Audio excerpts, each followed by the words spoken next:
Alright, here's how you can copy a message someone sent you, whether that's an address, phone number, or really anything you want to copy, and then paste in another app. I'll open Messages and pick a conversation, then find the message I want to copy, and I'll tap and hold that message. A little copy icon appears on the top of my screen, and I'll tap that copy the text.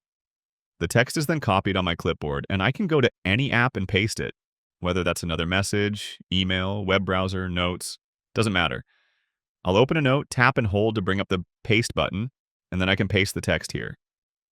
But like I said, you can paste this in any app. If you're copying the text to send it to someone else, there's a better way to do that.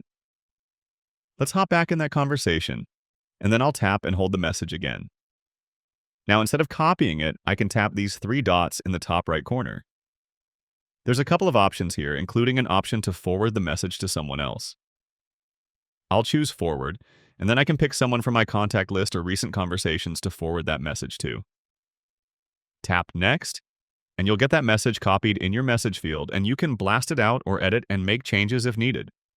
And that's how you copy messages. Click the like button if this helped, and subscribe for more easy guides like this.